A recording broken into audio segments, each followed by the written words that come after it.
اچھا اگلی حدیث بیٹا امام بخاری جس کے متن کے اوپر شدید درجے کا اعتراض ہوتا ہے، اور وہ یہ کہ کیا اللہ کے نبی صلی اللہ علیہ وسلم نے ایک منافق عبداللہ بن ابی اس کی نماز جنازہ ادا فرمائی تھی یا نہیں فرمائی تھی؟ یہ بڑی مشہور روایت ہے، امام بخاری بھی لائے ہیں، مسلم بھی لائے ہیں، دیگر محدثین بھی لے کر آئے ہیں،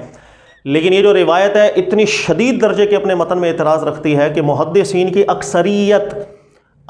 محدثین کی وہ کیٹاگوریکلی لکھ کے چلی گئی اپنی کتابوں کے اندر کہ یہ جو روایت ہے چاہے یہ بڑی کتابوں میں آ گئی ہے، بخاری میں آ گئی ہے، مسلم کے اندر آ گئی ہے، دیگر کتب کے اندر آ گئی ہے، لیکن اس کے متن کو قبول نہیں کیا جا سکتا، اور اس وجہ سے کہ اس متن کو قبول کرنے کا مطلب ہے آپ اللہ کے نبی صلی اللہ علیہ وسلم کی نعوذ باللہ غیر شعوری طور پر شدید درجے کی توہین اور گستاخی کر بیٹھیں گے۔ اور بعض محدثین ایسے آئے ہیں جو مزاج ان کا رائے ہے، میں نے آپ کو پہلے بھی سمجھایا تھا کہ وہ یہ کہہ دیتے ہیں کہ اس روایت کے جن جملوں کے اوپر اعتراضات ہیں ان کی تعویلات کر دو، اس کو گھما دو، تو گھما کے اگر کوئی اس روایت کو ٹھیک بول دے گا تو ٹھیک ہے، اوکے، لیکن اب وہ جو باتوں کو گھمایا ہے، جو تعویلات کی ہیں، وہ تعویلات اتنی خطرناک ہیں کہ ایک عام بندہ، ایک عام جو شخص ہے وہ کبھی بھی اس حدیث کے متن کو پڑھ کے سمجھ ہی نہیں پائے گا، بلکہ وہ بالکل صراحتاً اللہ کے نبی صلی اللہ علیہ وسلم کی شایان شان بات نہیں ہو رہی ہوتی ہے، لیکن عموماً سمجھ میں نہیں آتی ہے، روایت ہمارے یہاں بیان بھی کی جاتی ہے بدقسمتی سے، کیا کہہ سکتے ہیں۔ یہ روایت ہے 4671 4172، روایت کا مفہوم کیا پڑھ لیجئے گا، اللہ کے نبی صلی اللہ علیہ وآلہ وسلم آپ کے ساتھ رہنے والے کچھ منافقین بھی تھے، ان میں سے ایک عبداللہ بن ابی تھا۔ اچھا اس کا منافق ہونا صحابہ کرام کو بھی معلوم تھا، اللہ کے نبی علیہ الصلوۃ والسلام کو بھی معلوم تھا، کسی سے مخفی نہیں تھا۔ اس کا انتقال ہو گیا، اس کا بیٹا آیا، بیٹے نے آ کر کے عرض کی، گزارش کی، تو اللہ کے نبی صلی اللہ علیہ وسلم، جو روایت ہے بظاہر اللہ کے نبی علیہ الصلوۃ والسلام تشریف لے گئے اس منافق کا نماز جنازہ پڑھانے کے لیے۔ اب جس وقت روایت کے لفظ ہیں اللہ کے نبی علیہ السلام تشریف لائے اور نماز ادا کرنے لگے، تو حضرت عمر فاروق رضی اللہ تعالیٰ عنہ کھڑے تھے، تو حضرت عمر فاروق نے اللہ کے نبی علیہ السلام کے مبارک مقدس لباس شریف کو پکڑ لیا اور ذکر کیا کہ اللہ کے نبی علیہ السلام آپ اس کی نماز جنازہ پڑھا رہے ہیں، وَقَدْ نَهَاكَ اللَّهُ، اللہ نے تو آپ کو منع کیا ہے، اللہ نے آپ کو منع کیا ہے، لیکن آپ وہ کام کرنے جا رہے ہیں۔ اور ایک روایت کے لفظ ہیں کہ عمر فاروق نے ذکر کیا کہ اللہ کے نبی علیہ الصلوۃ والسلام اللہ نے آپ کو کفار اور مشرکین کی استغفار کرنے سے منع کیا ہے اور آپ اس کی نماز جنازہ ادا فرما رہے ہیں۔ تو پھر حدیث کے لفظ ہیں اللہ کے نبی، ایک روایت میں کہ اللہ کے نبی علیہ الصلوۃ والسلام مسکرا دیے اور عمر فاروق سے فرمایا کہ ہمیں چھوڑ دو، اللہ کے نبی علیہ السلام آگے بڑھے ہیں اور نماز شروع کرنے لگے ہیں۔ پھر عمر فاروق نے، ایک روایت کے اندر ذکر ہے کہ عمر فاروق نے ذکر کیا کہ اللہ نے قرآن میں فرمایا استغفر لہم او لا تستغفر لہم ان تستغفر لہم 70 مرہ لن یغفر اللہ لہم، کہ آپ 70 دفعہ استغفار کریں یا نہ کریں، اللہ ان کو کبھی بھی معاف نہیں کرے گا۔ تو پھر اللہ کے نبی علیہ الصلوۃ والسلام فرماتے ہیں کہ لو اعلم لزدت علی 70 مرہ یغفر اللہ، اگر ہم یہ جان لیں کہ 70 دفعہ منائے نا، ہم 71 دفعہ کریں اس کی مغفرت ہو جائے گی، ہم پھر بھی کریں گے۔ پھر اللہ کے نبی علیہ الصلوۃ والسلام آگے بڑھے ہیں، نماز ادا فرمائی۔ ایک روایت کے اندر ہے کہ اللہ کے نبی علیہ السلام نے یہ جو نماز جنازہ پڑھی تھی دنیا میں سب سے لمبی نماز جنازہ اسی کی پڑھی تھی۔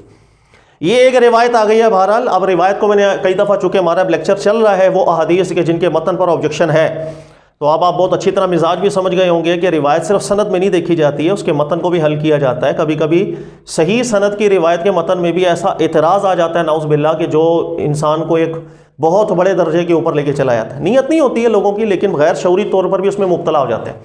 اچھا اب دیکھیے گا کہ محدث ابن منیر گزرے ہیں، انہوں نے کہا کہ یہ وہ روایت ہے کہ زلت فیہ الاقدام، پھسل گئے ہیں لوگوں کے، بڑوں کے قدم پھسل گئے۔ اس روایت کو حل کرنے میں لوگوں کے بڑوں کے قدم پھسلے۔ پھر ابو بکر باقلانی محدث گزرے، متن کے ایکسپرٹ تھے، انہوں نے بھی کہا کہ اس حدیث کو بالکل قبول نہیں کیا جا سکتا چاہے بڑی کتابوں کے اندر آ گئی۔ پھر اسی طریقے سے دیگر کتب کے اندر پڑھیں گے، امام الحرمین کو پڑھیں گے، انہوں نے بھی ذکر کیا کہ اس حدیث کو بالکل قبول نہیں کیا جا سکتا، اس کا متن شدید اعتراضات پر مبنی ہے۔ اب وہ اعتراضات کیا ہیں، 3-4 میں موٹے موٹے آپ کو بیان کر دیتا ہوں۔ اسی طریقہ کار سے دیگر محدثین بھی ہیں، مصفہ وغیرہ بھی پڑھیں گے آپ، اس کے اندر بھی وضاحت کی گئی ہے کہ بالکل اس کا متن قابل قبول نہیں ہے۔ یہاں تک کہ ابن حجر عسقلانی رحمۃ اللہ علیہ بھی اس حدیث کی شرح میں لکھ کے گئے ہیں کہ اکابر جتنے بھی محدثین ہیں کسی نے بھی اس حدیث کے متن کو قبول نہیں کیا، اللہ کے نبی علیہ السلام کی شایان شان یہ متن نہیں ہے۔ پھر ابن حجر عسقلانی نے ذکر کیا، لیکن بعض متاخرین علماء ایسے آئے ہیں جنہوں نے تعویلات کی ہیں، باتوں کو گھمایا ہے اور لوگوں کو بڑے اچھے طریقے سے سمجھا کے چلے گئے کہ بھائی یہاں باتوں کو اس انداز میں گھماؤ گے تو پھر کہیں جا کے اس متن کو صحیح سمجھ لینا، ورنہ بالکل اس متن کو صحیح نہ سمجھنا۔ اب وہ اصل میں اعتراضات ہے کیا کیا؟ اعتراضات نمبر 1 دیکھیے گا، سب سے پہلا اور سب سے بڑا اعتراض یہ ہوتا ہے کہ جسے محدث ابن منیر بھی ذکر کر کے گئے، زمخشری بھی ذکر کر کے گئے، انہوں نے کہا نعوذ باللہ من ذالک، اس روایت کو ماننے کا مطلب یہ ہے کہ نمبر 1 اللہ کے نبی صلی اللہ علیہ وسلم جو افصح الخلق ہیں، نبی علیہ الصلوۃ والسلام سب سے زیادہ فصیح ہیں، اللہ نے آپ کو جوامع الکلم عطا کیے ہیں۔ آپ جب ایک جیسے کہتے ہیں کہ سمندر کوزے میں سما دینا، اللہ کے نبی صلی اللہ علیہ وسلم کی شان رہی ہے، آپ پر قرآن نازل ہو رہا ہے، اللہ قرآن میں فرماتے ہیں لِتُبَيِّنَ لِلنَّاسِ مَا نُزِّلَ إِلَيْهِمْ، کہ قرآن جب آپ کے اوپر نازل ہوتا ہے آپ کو بالکل اس کی تفسیر سمجھائی جاتی ہے، آپ پھر لوگوں کو بتائیں گے کہ اللہ کی مراد کیا ہے۔ یہ اللہ کے نبی علیہ السلام کا منصب ہے، کسی اور کا منصب نہیں ہے۔ اس روایت کے متن کو ماننے میں سب سے بڑا اعتراض، 2 اعتراضات سب سے بڑے ہیں۔ نمبر 1، نعوذ باللہ من ذالک، افصح الخلق رسول اللہ صلی اللہ علیہ وسلم کو اللہ کی مراد سمجھ میں نہیں آئی قرآن نازل ہونے کے بعد، اور یہ مراد سمجھ گئے عمر فاروق، اس لیے کہ قرآن کی آیت کیا کہہ رہی ہے، ان تستغفر لهم او لا تستغفر لهم ان تستغفر لهم 70 مرہ فلن یغفر اللہ لهم، آپ استغفار کریں، استغفار نہ کریں، 70 دفعہ بھی استغفار کریں گے اللہ انہیں کبھی بھی معاف نہیں کرے گا۔ یہ جو قرآن پاک کی آیت ہے، عمر فاروق نے کہا کہ اس آیت میں اللہ نے آپ کو منع کر دی ہے ان کے لیے استغفار کرنے سے، تو جواب میں اللہ کے نبی علیہ السلام یہ ارشاد فرما رہے ہیں کہ ہم 71 دفعہ کریں گے، اللہ نے ہمیں 70 دفعہ منع کیا ہے۔ یہ اتنا بڑا آبجیکشن ہے کہ محدثین بھی لکھ کے گئے ہیں کہ عربی لغت ہو یا دنیا کی کوئی بھی لغت ہو، سب متفق ہیں کہ جس وقت انسان یہ جو کلمہ بیان کر رہا ہوتا ہے او کا ایسے محل کے اوپر، اس سے مراد عدد نہیں ہوتا، اس سے مراد جزم ہوتا ہے کہ یہ کام 1000 دفعہ بھی ہو تو انسان ہم نہیں کریں گے۔ اس کی دنیاوی مثالیں دیکھیے گا، مثال کے طور پر جیسے کوئی اسٹوڈنٹ ہے مجھ سے ضد کر رہا ہے کہ سر آپ ہمارے گھر پہ ہیں، کھانا کھا کے جائیں، ویسے بولتا کوئی بھی نہیں ہے، مثال ہی دیکھ لیں، بھائی میرے گھر پہ ہیں کھانا کھا کے جائیں، اور میں نے رپلائی کے اندر اس کو بول دیا کہ سر آپ نہ ضد کریں، آپ مجھے 70 دفعہ بھی بلاؤ گے میں نہیں آؤں گا۔ اس کا کیا مطلب ہوا؟ وہ مجھے 71ویں دفعہ بلائے گا میں چلا جاؤں گا، انا للہ و انا الیہ راجعون۔ بالکل وہ شخص بھی یہ نہیں سمجھ سکتا کہ جس نے نہ کبھی لغت پڑھا ہو، نہ ادب پڑھا ہو، نہ عربی پڑھی ہو، نہ گرامر پڑھی ہو، ایک سادہ انسان بھی سمجھ جائے گا کہ جس وقت یہ جملہ بولا جاتا ہے کہ آپ یہ کام 1 دفعہ کرو یا 70 دفعہ کرو، میں نے یہ نہیں کرنا، اس میں عدد مراد نہیں ہوتا، اس سے مراد ہوتا ہے کہ جزم مراد ہوتا ہے کہ یہ کام کبھی بھی نہیں ہوگا۔ لہذا اس کے متن پہ یہ اعتراض ہے نعوذ باللہ من ذالک افصح الخلق رسول اللہ صلی اللہ علیہ وسلم جن پر قرآن نازل ہو رہا ہے، نعوذ باللہ وہ اللہ کی مراد نہیں سمجھ پا رہے۔ اللہ نے فرمایا آپ 70 دفعہ بھی استغفار کریں گے اللہ تعالیٰ انہیں ہرگز معاف نہیں کرے گا۔ عمر فاروق یہ بات سمجھ گئے کہ اللہ کی مراد یہ ہے کہ ان کی تو مغفرت ہونی نہیں، نعوذ باللہ من ذالک اللہ کے رسول پاک صلی اللہ علیہ وسلم یہ بات نہ سمجھ پائیں، انا للہ و انا الیہ راجعون۔ یہ ہے سب سے بڑا اعتراض، جس کو ابن منیر بھی ذکر کر کے گئے، باقلانی بھی ذکر کر کے گئے، دیگر علماء، انہوں نے کہا اللہ معاف کرے، رسول اللہ صلی اللہ علیہ وسلم کی شایان شان یہ بات نہیں آئی ہے جو روایت میں آ گئی۔ اس کے علاوہ ایک اور سب سے بڑا اعتراض یہ ہے کہ مکہ کے اندر اللہ کے نبی علیہ السلام پر یہ آیت نازل ہو چکی تھی کہ ما کان للنبی ان یستغفروا للمشرکین ولو کانوا اولی قربا، کہ نبی پاک علیہ السلام کی یہ شان نہیں ہے کہ وہ مشرکین کے لیے دعائے مغفرت کریں اگرچہ کوئی قریبی رشتہ داری کیوں نہ ہو۔ یہ آیت مکہ میں نازل ہو چکی ہے اللہ کے نبی صلی اللہ علیہ وسلم پر، اور عبداللہ بن ابی منافق جو ہے وہ مدینہ میں انتقال کرتا ہے، وہ مدینہ میں مرا۔ تو جب اللہ کے نبی علیہ السلام پر یہ آیت پہلے ہی نازل ہو چکی تھی کہ ان کفار اور مشرکین کے لیے آپ نے استغفار نہیں کرنا، چاہے وہ آپ کے رشتہ داری کیوں نہ ہو، اللہ کی واضح طور پر ممانت کرنے کے باوجود بھی اللہ کے نبی صلی اللہ علیہ وسلم نے ایک مشرک کے لیے، منافق کے لیے نماز کیسے ادا فرما دی، یہ بات بھی کوئی نہیں حل کر پایا۔ لہٰذا یہ بڑے بڑے اعتراضات ہیں اس متن پہ کہ اللہ کے نبی علیہ السلام نعوذ باللہ کے عربی لغت سے واقف نہیں ہے، اللہ کے نبی علیہ السلام پہ قرآن کی آیت نازل ہوئی، اس کے علاوہ 50 آیتیں قرآن کی نازل ہو گئی۔ حضرت ابراہیم علیہ السلام سے متعلق بھی انہوں نے کہا تھا کہ میں اپنے ابو کے لیے دعائے مغفرت کروں گا، پھر اللہ نے قرآن میں نازل کر دیا فلما تبین لہ انہ عدو للہ تبرأ منہ، جب حضرت ابراہیم علیہ السلام کو معلوم ہو گیا وہ اللہ کا دشمن ہے تو آپ نے پھر دعائے مغفرت چھوڑ دی تھی۔ قرآن پاک میں اس قدر مختلف انداز کے اندر شرک اور مشرکین کے لیے دعائے مغفرت کی ممانت آئی ہے، اس کے باوجود بھی ہم کہیں گے اللہ کے نبی علیہ الصلوۃ والسلام نے نعوذ باللہ من ذالک ایک منافق اور مشرک اور کافر کے لیے دعائے مغفرت کر دی، یہ بالکل قابل قبول نہیں ہے۔ نمبر 3، عربی لغت سے اتنی ناواقفی کہ ایک امت ہی سمجھ رہا ہے اللہ کی مراد کو، نبی پاک علیہ السلام اللہ کی مراد کو نہیں سمجھ رہے، یہ اتنا بڑا عیب ہے اس متن کے اندر۔ اسی وجہ سے محدثین کی ایک جماعت گزری ہے جنہوں نے اس کے متن کو بالکل قبول نہیں کیا۔ اب جو متاخرین علماء آئے ہیں انہوں نے کہا کہ بعض جملوں کی تعویل ہمیں کرنی پڑے گی، اور اس تعویلات کے ساتھ جو ماہر ہے، جو سمجھتا ہے باتوں کو پھیرا کیسے جاتا ہے، اس پھیر پھار کے اگر اس متن کو کوئی ایکسیپٹ کر لے تو ٹھیک ہے، اب وہ کیا پھیر پھار ہوئی ہے؟ پہلی پھیر پھار دیکھو، اسے ابن حجر اسقلانی نے بھی لکھا ان تعویلات کو، انہوں نے کہا پہلی چھیڑا چھاڑی ہمیں یہ کرنی ہے کہ اگرچہ حدیث میں لفظ ہے کہ نبی علیہ السلام نے فرمایا کہ ہم 71ویں دفعہ بھی مغفرت کریں گے اس کی، اگر ہمیں پتہ چل جائے اس کی معافی ہو جائے گی، لیکن اب یہ تعویل کرو گے کہ اللہ کے نبی علیہ السلام نے دعائے مغفرت ان کے لیے نہیں کی، بس یہ ماننا پڑے گا بھائی، یہ تعویل کہاں سے مانے؟ اور جب لکھا ہوا آ رہا ہے مغفرت کی دعا کی، ہم 71 دفعہ مغفرت کی دعا کریں گے، لیکن علماء نے کہا تعویل کرو، اس لیے کہ مغفرت کی دعا رسول اللہ صلی اللہ علیہ وسلم کو اللہ نے منع فرما دی تھی، اس روایت میں ہمیں تعویل کرنی پڑے گی کہ اللہ کے نبی علیہ السلام نے دعائے مغفرت نہیں کی، صرف دعا کی ہوگی، دعا بھی اس کے لیے نہیں، ایک مطلقاً دعا کی، لوگوں کے دل بھی خوش ہو گئے، اور جسے ہیلا کہتے ہیں ایک ہماری آسان الفاظ کے اندر، کہ اللہ کے نبی علیہ السلام نے اس نماز جنازہ میں کوئی دعائے مغفرت نہیں کی ہوگی۔ اب یہ جو تعویل کی تھی، اس تعویل میں پھر وہ جو اکابر محدثین گزرے تھے انہوں نے پھر بہت اعتراضات کیے، انہوں نے کہا ایسی تعویلیں نہیں کرنا، اگر اللہ کے نبی علیہ السلام نے دعائے مغفرت نہ کی ہو، مثال کے طور پر فقط اللہ کی بارگاہ میں ایک دعا کر کے ہیلا کیا ہو، تو نبی علیہ السلام نے پیچھے کھڑے صحابہ کو کیوں نہیں ارشاد فرمایا؟ ان میں سے کسی نے اگر دعائے مغفرت کر دی ہو تو،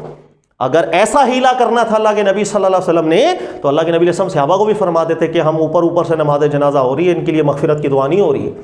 لہٰذا اس تعویل کو بھی بہت کمزور تعویل قرار دیا کئی علماء کرام نے، انہوں نے کہا خدا کا واسطہ ایسی تعویلیں نہ کرو، اور کئی علماء نے تعویلیں کی کہ ہمیں یہ ماننا پڑے گا کہ قرآن پاک کی کچھ آیتیں ہو سکتا ہے بعد میں نازل ہوئی ہوں، مثال کے طور پر جیسے میں نے پہلے آیت بتایا ما کان للنبی ان یستغفروا للمشرکین، کہ نبی علیہ السلام کی شایع نشان نہیں کہ مشرکین کے لیے دعا کریں، ولو کانوا اولی قربا، اگرچہ وہ قریبی رشتہ دار ہو۔ ایسی جتنی بھی آیات ہیں جس میں استغفار کی ممانعتیں آئی ہیں، ممکن ہے یہ آیتیں بعد میں نازل ہوئی، اس امکان کی تعویلیں کرو آپ، تو ان تعویلوں کو کرا کے اس متن کو اگر کوئی قبول کرتا ہے تو کر لیجئے، لیکن حق بات یہی ہے، آپ متقدمین محدثین کو پڑھ لیں، متاخرین کی تعویلات کو پڑھ لیں، آپ کا دل بھی گواہی دے گا کہ متقدم علماء جو بیان کر کے گئے بالکل ٹھیک کر کے گئے، یہ روایت بالکل قابل قبول نہیں ہے۔ اسی لیے علامہ محدث ابن منیر لکھ کے چلے گئے کہ بخاری مسلم بڑی کتاب میں بھی اس واقعے کا آنا لوگوں کے قدم ہل گئے، کئی لوگ جو ہے نا بیچارے سمجھ نہیں پاتے ہیں، اس لیے کہ وہ ایک روب کے اندر آ جاتے ہیں نا،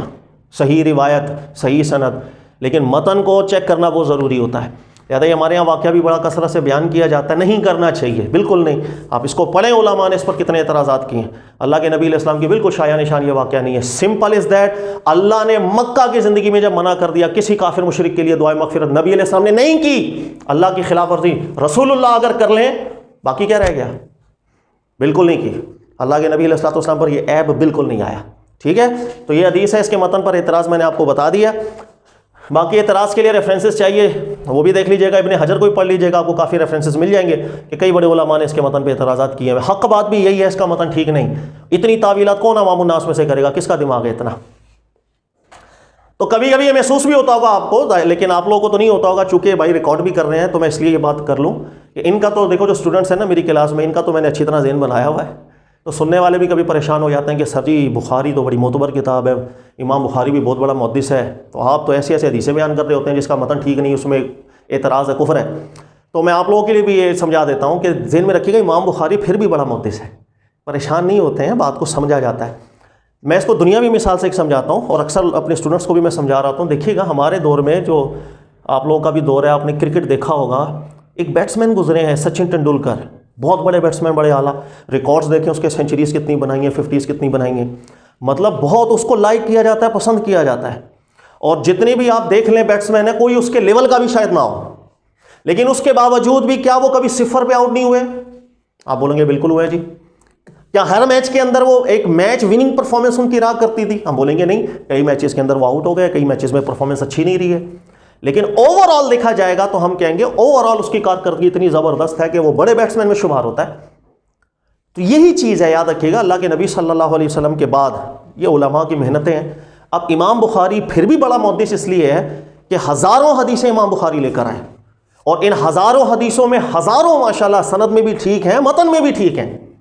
لیکن انسانی تقاضے میں، انسانی جد و جہد کے اندر تقریباً ایسٹیمیٹ ایک لگایا جائے نا تو 150 سے لے کے 200 روایات ایسی ہیں جس کے متن کے اندر اعتراض آتا ہے، تقریباً 110-20 کے قریب ایسی روایات ہیں جو علماء نے اتفاقی طور پر اس کے متن پر آبجیکشن کیا ہے، جس کو بالکل قبول نہیں کر سکتے۔ آبجیکشن کا مطلب اس سے نہ استدلال کریں گے، نہ اس کو ہم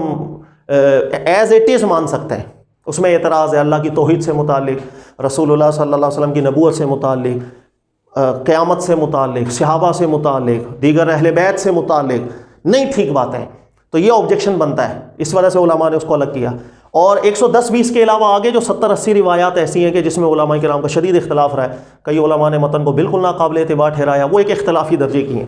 تو یہ میں اس لیے بیان کر رہا ہوں، اوورآل دیکھیں تو ہزاروں حدیثیں ایک بندہ لے کر آئے، صدیوں بعد محنت کرے، اور اس محنت کے بعد نتیجہ یہ نکلے کہ ہزاروں میں سے ہزاروں حدیثیں سند میں بھی ٹھیک ہوں، متن میں بھی ٹھیک ہوں، لیکن صرف 100-200 روایات ایسی ہوں کہ جس میں آبجیکشن ہے۔ انسان ہونے کے ناطے اتنا بنتا ہی ہے، ہم بھی یہاں 1000 باتیں کرتے ہیں نا تو ٹھیک ہوتی ہیں، کوئی 100-200 اس میں بھی غلط باتیں نکل جاتی ہیں، اور ہم بھی انسان ہیں، اور نہ ہی ہماری کوئی اندھی تقلید کی جائے۔ جو غلط بات تو نکال کے پھینک دیجیے گا اس کو، سیدھی سی بات ہے، لیکن حقیقت یہ ہے کہ انسان کو انسان سمجھا جائے۔ اسی طرح مسلم کے اندر بھی بہت سی روایات ہیں کہ جو اس کے متن میں آبجیکشن ہے، علماء واضح کر کے جا چکے ہیں، ہم صرف پڑھتے ہی نہیں ہیں۔ آج کئی لوگ بھی اعتراض کرتے ہیں کہ سر جی آپ نے ایسی بات کر دی، یہ ہو، صاحب پڑھیں تو صحیح، تمام علماء شارحین لکھ کے گئے ہیں، جتنے بڑے بڑے اکابر تھے وہ اس کے متن پر اعتراض کر کے گئے، میں نے کوئی نئی بات نہیں بتائی۔ کسی ایک حدیث کے متن پر بھی آبجیکشن ہوگا، میں کوئی اپنی طرف سے نہیں کروں گا، میں کون ہوں، میری کوئی حیثیت نہیں ہے، نہ میں محدث ہوں۔ انہی علماء بڑے اکابرین کو پڑھنا پڑتا ہے کہ حدیث کی سند اور متن کے اندر کیا ٹھیک ہے، کیا چیز غلط ہے۔ اللہ تعالیٰ سمجھنے کی توفیق دے۔